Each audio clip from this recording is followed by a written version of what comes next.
हाल ही में हरिद्वार का एक वीडियो वायरल हुआ था। आपने तो देख ही लिया होगा, जिसमें रंग बिरंगी पगड़ी पहने एक हाथ में राइफल और दूसरे हाथ में रिवॉल्वर से दनादन गोलियां दागते हुए एक शख्स दिखाया गया था। उसका नाम है प्रणव सिंह चैंपियन और वो उत्तराखंड में हरिद्वार की खानपुर विधानसभा सीट से बीजेपी के पूर्व विधायक हैं।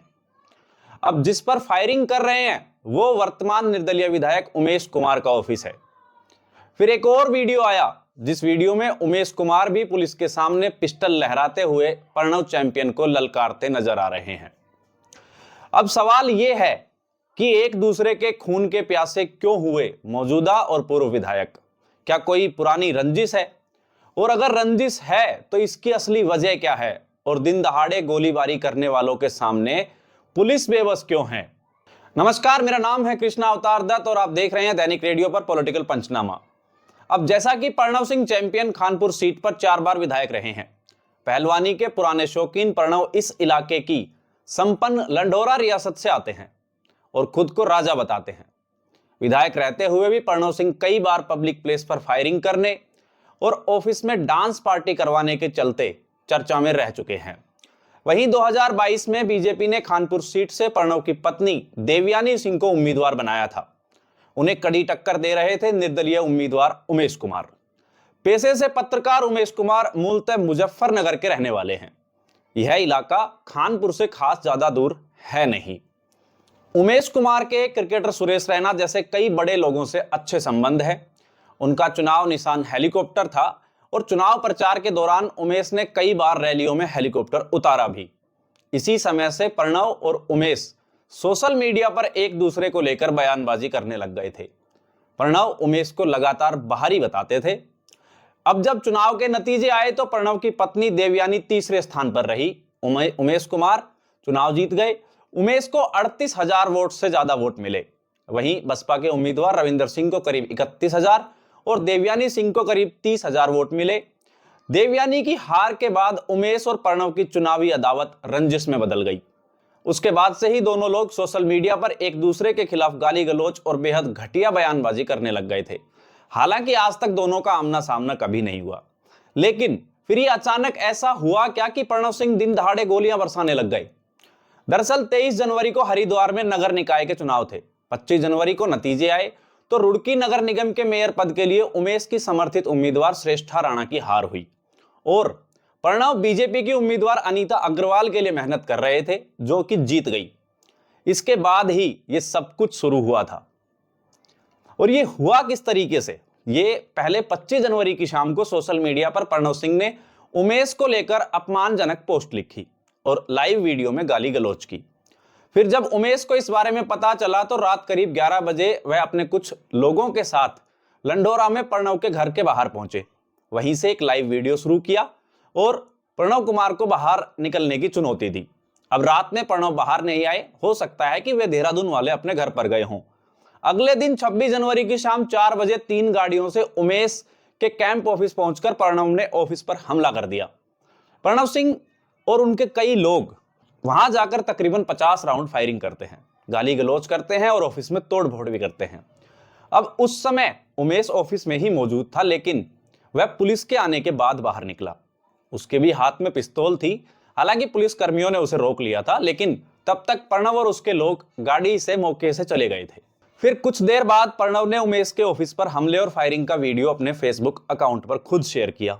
उमेश का कहना था, कल प्रणव ने मेरी मां को लेकर अपशब्द कहे थे, उसके बदले में मैं उनके घर पर गया था। मैंने कोई गोलीबारी या हमला नहीं किया। आज इन्होंने गोलीबारी की है, इसका जवाब मैं जरूर दूंगा और इन्हें नहीं छोड़ूंगा। अब ऐसे सरेआम गोलीबारी करने पर क्या इन दोनों के खिलाफ अब तक कोई कार्रवाई हुई है? अब जैसा कि उमेश की तरफ से प्रणव सिंह चैंपियन की गिरफ्तारी की मांग को लेकर सिविल लाइंस कोतवाली में शिकायत दी गई। फॉरेंसिक टीम ने मौके से सबूत भी जुटाए और इसके बाद देर रात प्रणव ने देहरादून में नेहरू कॉलोनी वाले घर से पुलिस को सरेंडर कर दिया। प्रणव को रात में हरिद्वार के रानीपुर थाने में रखा गया, जहां से मेडिकल के बाद कोर्ट ले जाया गया। वहीं प्रणव की पत्नी देवयानी सिंह की शिकायत के बाद उमेश कुमार को भी हिरासत में ले लिया गया था। हरिद्वार एसएसपी परमेंद्र सिंह डोभाल ने बताया कि दोनों पक्षों के 5-5 लोगों को हिरासत में लिया गया था। प्रणव और उमेश की कोर्ट में पेशी हुई। इसके बाद प्रणव को 14 दिन की न्यायिक हिरासत में जेल भेज दिया गया है। वहीं उमेश कुमार के खिलाफ हमले के कोई सबूत नहीं मिले, इसलिए उन्हें जमानत पर रिहा कर दिया गया। इसके अलावा प्रणव, उनके बेटे और पत्नी के नाम 3 लाइसेंसी हथियार हैं। इन सभी लाइसेंसी हथियारों को सस्पेंड कर दिया गया है और मीडिया रिपोर्ट्स में तो यहां तक है कि प्रणव की पुलिस सुरक्षा भी वापस ले ली गई है।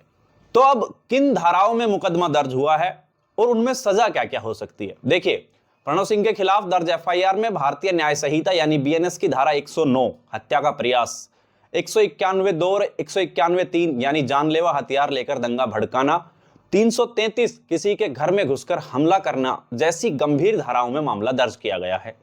इसके अलावा एफआईआर में 190, 115(2), 191(2), 191(3), 324(4) जैसी धाराओं को भी शामिल किया गया है। अब बीएनएस की धारा 109 के तहत जानलेवा हमला करने वाले के कम से कम 10 साल की सजा होती है।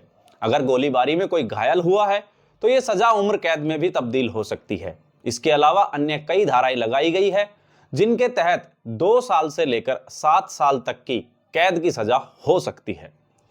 अब एक सवाल यह भी उठता है कि प्रणव सिंह बीजेपी के नेता हैं और उत्तराखंड और केंद्र दोनों में बीजेपी की सरकार है।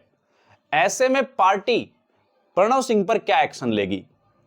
जैसा कि जानकारी के मुताबिक उत्तराखंड के बीजेपी प्रदेश अध्यक्ष महेश भट्ट ने प्रणव सिंह का बचाव करते हुए कहा कि पहले उमेश उनके घर पर पहुंचे थे।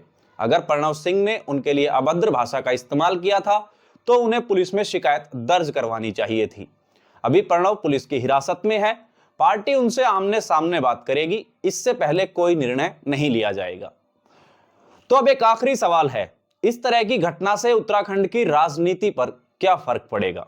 देखिए, उत्तराखंड में नेताओं के बीच इस तरह के गैंगवार पहले कभी नहीं हुए और चैंपियन की छवि ऐसी ही रही है। उमेश कुमार भी कई विवादों में रहते हैं और खानपुर विधानसभा में बाहुबली नेता को पसंद किया जाता है, इसलिए अब यह जंग वर्चस्व की जंग बन चुकी है। वहीं पहले उत्तराखंड में इस तरह की हिंसक राजनीति पसंद नहीं की जाती थी, लोग एक दूसरे के खून के प्यासे हो जाएं। हालांकि दोनों नेताओं की छवि बाहुबली की है, बड़ी तादाद में दोनों के पास ऐसे समर्थक हैं जिन्हें यह छवि पसंद आती है। अब जैसा कि उत्तराखंड बहुत संघर्षों के बाद राज्य बना है, सरकार और प्रशासन के सामने यह बड़ी चुनौती है कि वे इस मामले को कैसे संभालते हैं, क्योंकि यह घटना पूरे प्रदेश के लिए चिंताजनक है। इस घटना में कई लोगों की जान भी जा सकती थी। जब यह विवाद सोशल मीडिया पर चल रहा था, दरअसल पुलिस को एक्शन इस पर तभी ले लेना चाहिए था। तो दोस्तों, इस तरह की गोलाबारी अगर किसी आम आदमी ने की होती तो क्या होता?